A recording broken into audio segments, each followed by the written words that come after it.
If you answer yes to even one of these 6 questions, your CPP or OAS payments could be reduced, delayed, taxed, or even stopped in 2026, and most Canadians have no idea these rules exist until it's too late. You don't have to answer yes to all 6. Just one could affect the money you count on every month. Stay with me, because question 4 is catching thousands of retirees completely off guard, and many don't realize there's a problem until they receive a letter from Service Canada or notice a smaller deposit in their bank account. Let's start with something that surprises a lot of people. Imagine retiring after decades of work. You've planned your budget around your monthly CPP and OAS payments. Then one month, your deposit is lower than expected. No warning, no phone call, just less money. That situation is more common than many Canadians realize. In most cases, it's not because the government made a mistake. It's because a rule the person never knew about was triggered. Let's see if any of these 6 questions apply to you. Question 1. Are you earning a high income while receiving old age security? This is one of the biggest reasons OAS payments get reduced.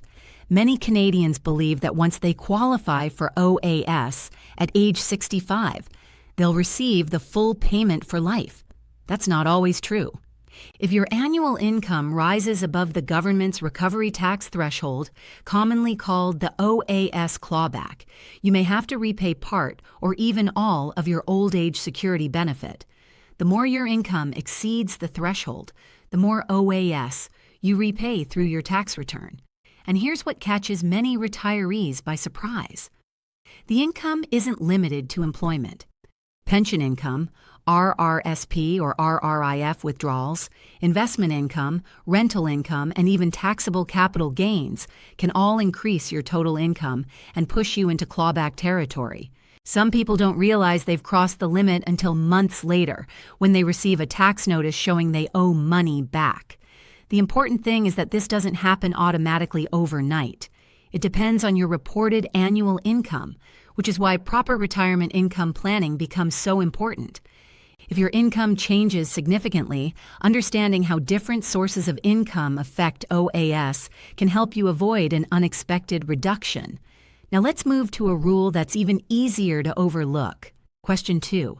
Have you spent a long period of time living outside Canada? Many retirees dream about spending winters somewhere warmer or moving closer to family overseas. There's absolutely nothing wrong with that, but depending on your circumstances, it can affect certain Canadian retirement benefits.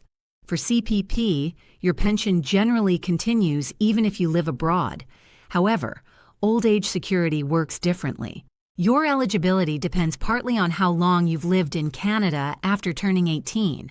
If you don't meet the required residency conditions, or if you leave Canada for an extended period under certain circumstances, your OAS payments could be affected. This is especially important for Canadians who immigrated later in life, or who divide their retirement between multiple countries. Many people assume that because they qualified once, they'll always receive the same amount forever. But residency rules still matter. Before making a permanent move or spending long periods outside Canada, it's worth checking how your situation could affect your OAS entitlement. A little planning now can prevent a very unpleasant surprise later. These first 2 questions already catch thousands of retirees every year, and we've only just begun. The next question has nothing to do with your age or where you live. Instead, it involves a government benefit that many low-income seniors rely on every month, and a simple change that can reduce it much faster than most people expect. If you're finding this information helpful, subscribe to the channel. We break down the latest CPP, OAS, GIS, and Service Canada updates in plain English, so you know what's changing before it affects your retirement income. Now let's move to question 3, because this is where many seniors unknowingly trigger a reduction without realizing it until their payments change.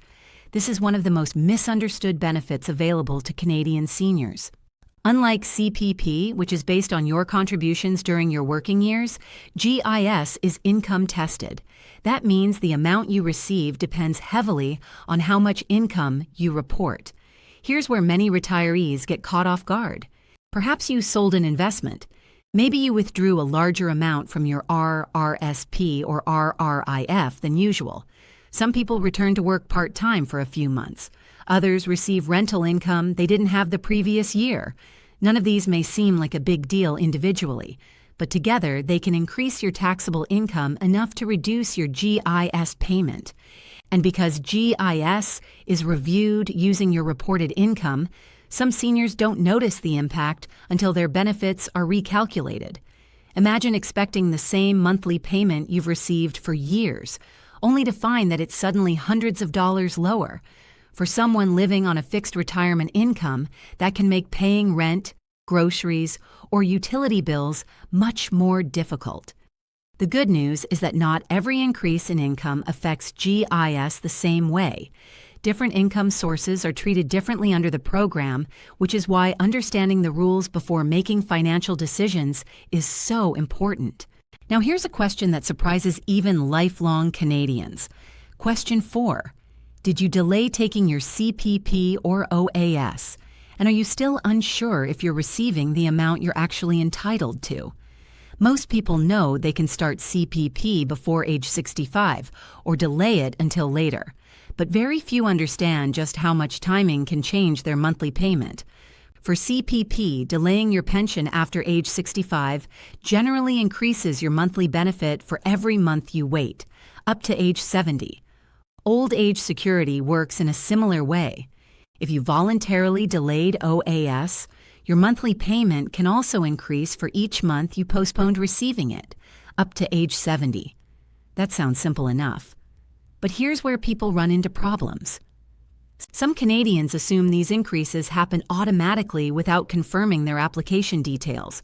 Others believe they've delayed successfully when paperwork was never completed correctly or an application remained unfinished. Months, or even years, can pass before they realize they're receiving less than they expected. Even worse, some retirees mistakenly believe they can collect retroactive increases for years they chose not to apply. In many situations, that's not how the system works.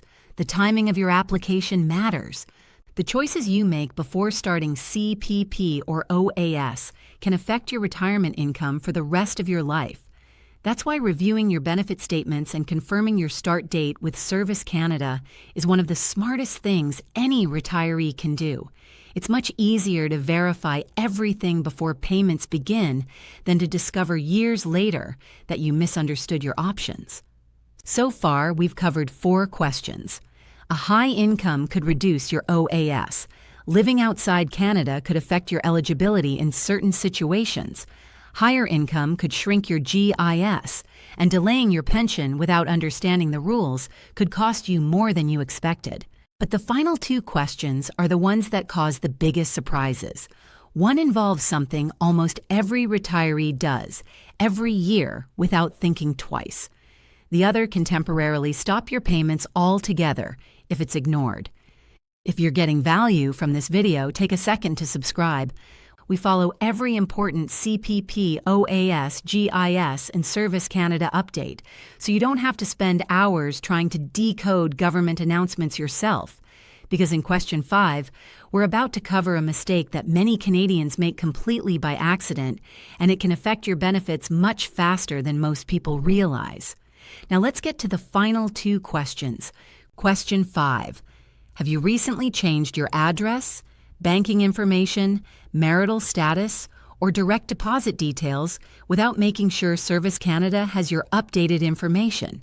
It sounds like a small administrative detail, but it can create much bigger headaches than most people expect. Every year, thousands of Canadians move to a new home, switch banks, get married, become widowed, or separate. Many assume updating one government department automatically updates every federal benefit program. Unfortunately, that's not always the case. If Service Canada doesn't have your current information, important letters may never reach you. Verification requests can be missed. Direct deposits may fail, and in some situations, your payments can be delayed until your information is confirmed. For seniors who rely on CPP or OAS to pay monthly expenses, even a short interruption can create unnecessary financial stress. The good news is that this is one of the easiest problems to avoid. Whenever your personal information changes, make sure your records with Service Canada are updated as soon as possible. Taking a few minutes today could prevent weeks of frustration later. Now let's finish with what may be the most important question of all. Question 6. Have you ignored a letter or request from Service Canada because you assumed it wasn't urgent? Many people receive government mail and think it's simply another routine notice. They put it aside. They plan to read it later. Sometimes they forget about it completely. But not every letter is just informational. Occasionally, Service Canada may request updated information, ask you to verify your identity, confirm your residency, or provide additional documents related to your benefits. If those requests aren't answered within the required time frame, your payments could be delayed while your file is reviewed. Most of these situations can be resolved quickly, but only if they're dealt with promptly. Ignoring official correspondence almost always creates a much bigger problem than responding to it. If you receive a letter and you're unsure what it means, it's far better to review it immediately than assume it can wait. A simple response today could save weeks or even months of unnecessary delays. So let's quickly recap all 6 questions. If you answered yes to even one of them, it's worth taking a closer look at your retirement benefits. You may be earning enough income to trigger the OAS recovery tax. You may have spent significant time outside Canada without realizing how residency rules could affect your OAS eligibility. Your GIS could change because your income increased. Your decision about when to start CPP or OAS may affect your monthly payment for the rest of your retirement. Outdated personal information could delay important communications or payments. And ignoring requests from Service Canada could temporarily interrupt benefits until your file is updated. The important thing to remember is this: most payment issues don't happen without warning. In many cases, the rules are already in place. The challenge is that most Canadians simply don't know they exist until they experience the consequences firsthand. That's exactly why staying informed matters. A few minutes of learning today could help you avoid losing hundreds or even thousands of dollars over the course of your retirement. If you found this video helpful, subscribe to the channel and turn on notifications. We cover the latest CPP, OAS, GIS, and Service Canada updates, explain new government announcements in plain English, and help Canadian seniors understand how policy changes may affect their retirement income. And before you go, let me know in the comments, how many of these 6 questions did you answer yes to? Your experience could help other Canadians who may be facing the same situation. Thanks for watching, and I'll see you in the next video.